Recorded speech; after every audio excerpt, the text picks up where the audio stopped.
So we are very blessed to have with us this morning the Reverend Lindy, who, well, she's not unknown to St. Peter's. And we were very, very blessed that Lindy was part of the congregation here and was one of the people who was sent out from St. Peter's to go out into full-time ministry. So it's really lovely to welcome you back. And we'd love to hear what God has put on your heart to say to us today. Thank you very much. Very, very welcome. Okay, thank you, Wendy. Thank you. Well, good morning, everybody. And it's... Good morning, everybody. Good morning. Well, firstly, apologies. I'm really sorry to arrive late. Well, you know, life happens. You know, my church expected me to be there, and they were a bit complacent. But anyway, I'm here now. Well, some of you will remember me from back in the day, but I'm new to some of you. Well, my name is Lindy, and I used to be part of St. Peter's community here, and I used to live in Spencer Park near St. Mark's, but yeah, and I worked in the church, and it's still, thank you, Ian, for inviting me back. And I'm just going to go straight, I thought I'd put up a few pictures, a few memories of our time together back in the day at St. Peter's. And as you can see, I didn't have space to put all of them, but I put the few that I still had. And and if you go to the next slide, Emma, thank you. And I'm here to give thanks to the gift that you've given through the Battersea Deanery to the Matabililand link. And some of you know that I'm from Zimbabwe.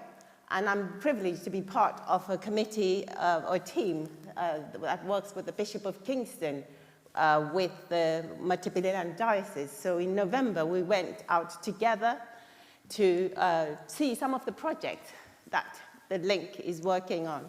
So if you go to the next slide. So I'll give you a quick overview because we've run out of time. And so those are the emblems of the two dioceses. And then the next bit, Emma, we arrived in the Vic Falls. And we had a bit of a breather before we went on a tour. If you go next slide. And that's the overview of the Victoria Falls. And the next slide. Sorry, I'm going quickly. And this is some members of the team. As you can see, Bishop Martin on your left. And we were just taking in the view as we watched sort of nature worshipping God. It's such a magnificent view if you ever get an opportunity to visit it. And so we were out there just to support some of the vital projects, but also to build that bridge, that relationship that will be reciprocal, so that we're not just feeling that we're giving, but we're learning from them and them from us. And together we have that sort of 50-50 give and take relationship. And then if you go to the next slide, the first stop we stopped at was a church called Holy Trinity in Victoria Falls, just 20 minutes out of Vic Falls. And this community has been going on for about 50, 60 years. And this man with a stick is called Reuben. He is a reader there. And he'd been leading this community of worshippers. And then he donated a piece of his land. And they start, if you go back, Emma, just one slide, yeah. He donated land. And Reuben died 4 months ago, and he didn't even see the church that he believed in, and he was faithful to see God build finished. That's what faithfulness and prayer sort of looks like. I'm going to sort of stepping into our reading for a little bit later, and that's his wife Clotilda. And when we went on the talk, I didn't get the message that Bishop Martin wanted us to wear clergy collars, so I just wore casual. And then when she found out that I was a vicar, she told me off in the only way that an African grandmother would tell you of. So she marched me off to the car and where my suitcase was and the luggage, and had me get out my clergy crop top and wanted me to put it on. And because it was still a building site, I promised that I'd put it on at the next site. And then I made a promise it was like Christmas had come early for her, seeing the first woman clergy in Africa and from Matebeleland. And so she was really, really excited. And so we went on to the next site, which is St. Christopher's. At St. Christopher's, this is a government school that they couldn't run anymore, so they asked the diocese to take it over. And then, so when we got there, the Archdeacon's wife and the Archdeacon's parents happened to be the couple that we've just seen. She took me to the loos to go and change. I went to the loos. Lo and behold, as I was changing, my phone dropped into the pit latrine. And it just highlighted the problem that these children have, you know, of their phones dropping into the pit latrines. And I just thought, oh dear, okay, I just thought quickly, okay, life happens. Say goodbye to the phone, I did, and and it, you know, it felt like half of my life was in that pit. But you know, you just have to have a quick closure, moved on, and then as I just thought, okay, I'll just tell the Archdeacon's wife, you know, because you have to share something like that. It was a big impact, losing a phone, you know. I had no idea the psychological attachments to it. And then I told her. She then went on to tell the bishop's wife, and then the bishop told the bishop, and the bishop told the headmaster, and the headmaster told some of the boys that have the fishing equipment to get the phone up. Anyway, and I said, no, don't worry. You know, it's just a phone. It's an iPhone 10 anyway. I'll get a new one. And then I just left it, and then we proceeded to have the meeting. And during the meeting, lo and behold, this phone turns up. We won't go there. It was smelling of high-grade alcohol, as you can imagine, to sanitize it and everything. And it turns up, I couldn't then say no after they'd gone through all that trouble. I didn't want it. Took it, and then, but it just highlighted the problems that I would never have thought of if my phone hadn't gone down the loo. And so, again, their need is for good loos. So you can imagine how many of those phones fall in there. Anyway, we moved on. And so those children, that school has a lot of needs. That's why the government couldn't run it. So the diocese is doing a brilliant work there. And then we moved on to a place called Lupane, where, again, if you go back to the last slide, Lupane, this is another community that is 1.5 hours from Vic Falls. This site was given by the community because they had a lot of children who weren't going to school, and the only school that was available is full. So they had a lot of year 7s waiting, sitting at home, and then the next following year was also sitting. So the community decided to come up with a piece of land and ask the diocese to help them to build a school. So that was the result of that. So that's, at the moment, it's a building site, and it's called St. Cecilia's. They've got a water tank, and they've got some goats. And this is one of the girls that I met that walks about 10 miles, if you go to the next slide, to go to school. If you have the next slide. So that is like walking from Clapham Junction to Richmond and back every single day.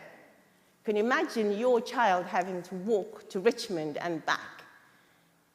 Wake up early, get ready, get to school, they're already tired, and then come back. Anyway, so that's just to give you an idea.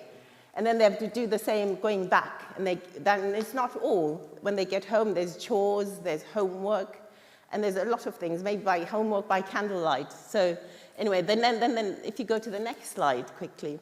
And so when we were at St. Cecilia's, we had the opportunity to meet with the community and talk to them about the issues, so that it wasn't us prescribing to them what it is they needed. They were telling us how we can work in partnership with them as to what it is they want. And so they told us what it is they were looking for. If you go to the next slide quickly, and this is the mission canon and Ngube and the bishop and the education representative from the ministry. So they're all working together in partnership. So if you go to the next slide, and these are some of the goats, the project that the school has started. And behind that fence is a little vegetable garden, again, to help sustain the children. And on that site as well, the Mothers Union and the diocese have put up a marquee for those children so that they're not just sitting at home. So they, as you can see, it's a dust floor and they've got some desks. And so it was winter now, so it was very cold. When we went, it was summer.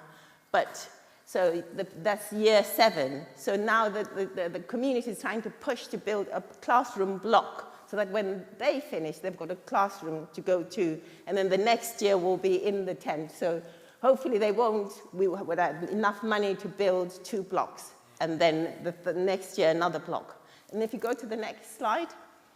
And then we went to another community in Philippousi, which is about 200 kilometers, maybe 2.5 kilometers to 250 kilometers from Vic Falls, called St. Mark's. Again, this is another community that said we don't have an Anglican church here. The Anglican church in Zimbabwe, in the communal areas, is not the same as you would think of the Church of England here.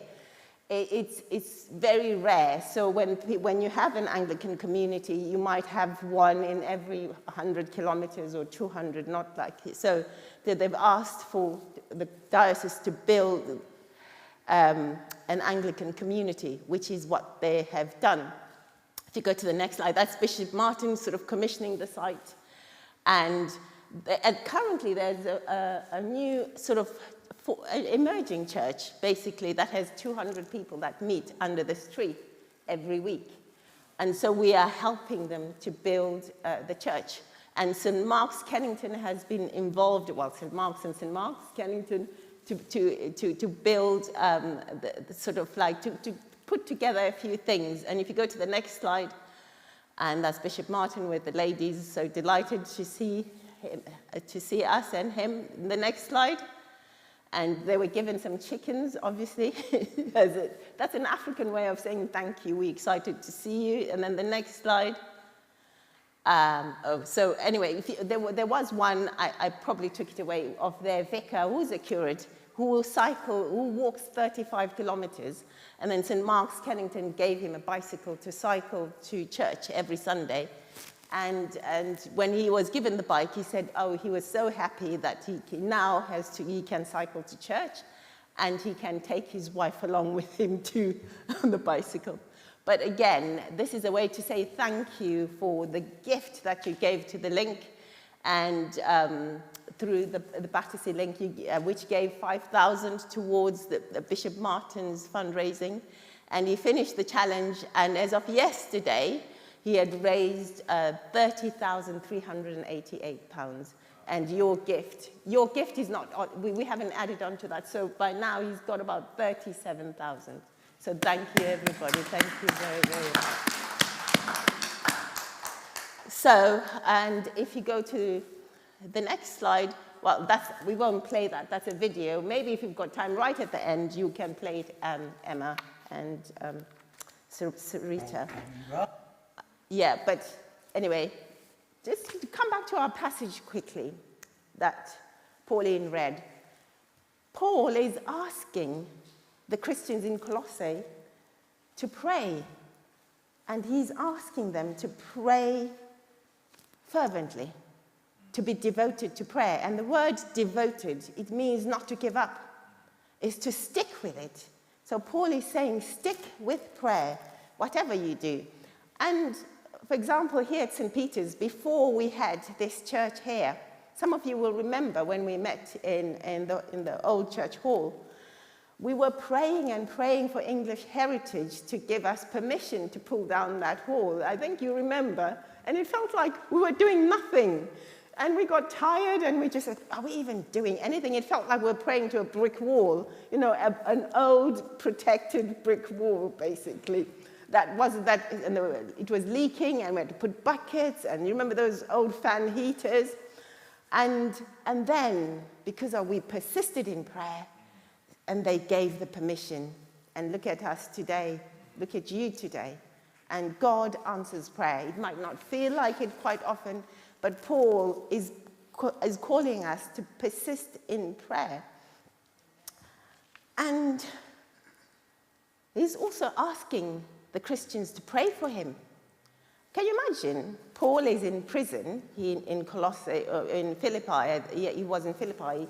He's in prison. If it was me in prison, I'd say, Lord, please get me out of here. Pray, by fire, by force, get me out of here. But Paul isn't saying that. He is saying, Lord, give me opportunities to share the gospel with these prisoners here. Can you imagine that? It blows my mind that he is so devoted to the gospel to that point. And then Paul is also encouraging us to be faithful in prayer. I showed you the picture of Reuben, that old man. He'd been a reader for 45 years. He didn't even see his church completed. He died before it was completed. And that is a picture of faithfulness. And it's the same. You know what faithfulness looks like because you've prayed this church into being. Whatever level you've joined St. Peter's, you are part of those prayers that were being prayed, that the next generations and that the people that were going to come will also answers to those faithful prayers. And thank you for all that you've done. It just feels so good to be home. And I feel, yes, St. John's is my new home, but I feel at home here. And thank you for the welcome, Ian. And so Paul is asking us to pray fervently. Why does he do that? Because he wants us to experience the fullness of life, the fullness of what God has for us. And you can only get that by, sort of persevering in prayer, pressing into prayer. And we've seen, look, this book is full of answers to prayer. Nearly every story in here, not nearly, every story in here is an answer to prayer. But why does Paul want us to pray? If Jesus needed to pray, who do we think we are?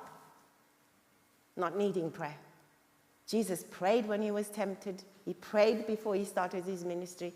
He prayed at every opportunity he had. And he is part of the Godhead. How much more do we need prayer in our lives? And so, let's continue to pray as God raises the next generation at St. Peter's. People that will be faithful. And I know that St. Peter's is very good at raising people for ministry and sends them out for ministry. People like myself and like Jenny Dawkins, Mark Simpson, David Atkinson, Ali Malroy, Tosin and Charlie, and many more. I've probably forgotten a few others. So thank you, everybody. Thank you for everything you do, because every bit that we do is ministry. And sometimes I think we forget that. Colossians 3:17 says, whatever you do, do it as unto the Lord. And that we are all in ministry together.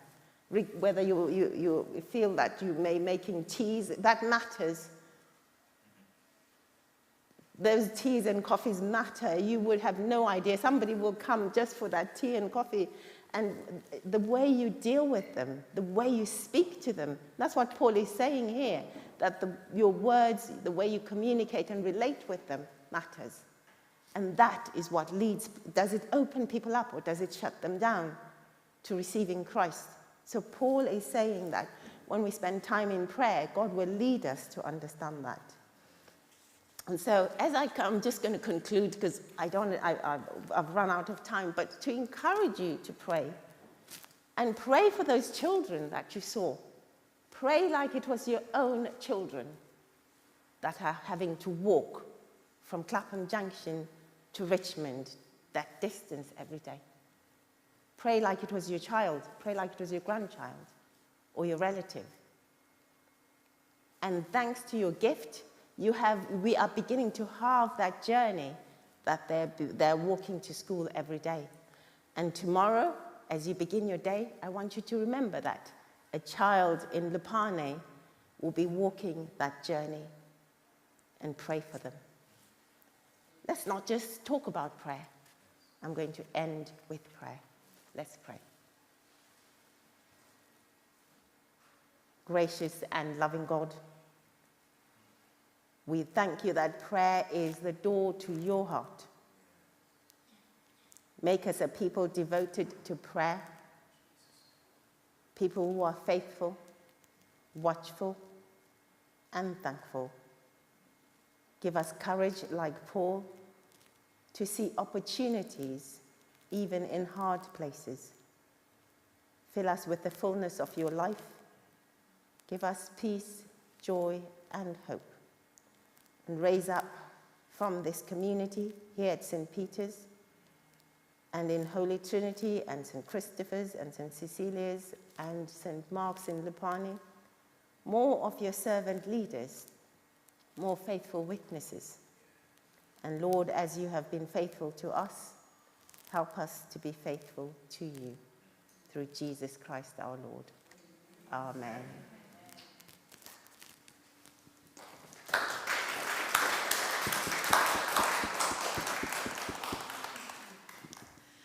Thank you so much, Lindway. Thank you. That is certainly food for thought. Thank you. So it's now time for our celebration. So also, I would like to invite anybody who's got a birthday in August to come up to the front.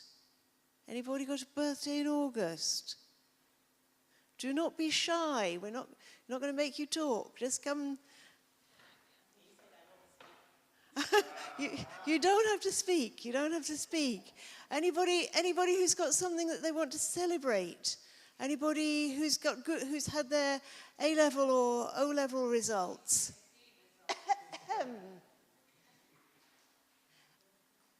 Anybody who's got their A-level or O-level results? Anybody whose football team has been winning? Anybody whose cricket team has been winning? Come up to the front. Come up to the front. Come on, Alison. Come up to the front. Come up to the front.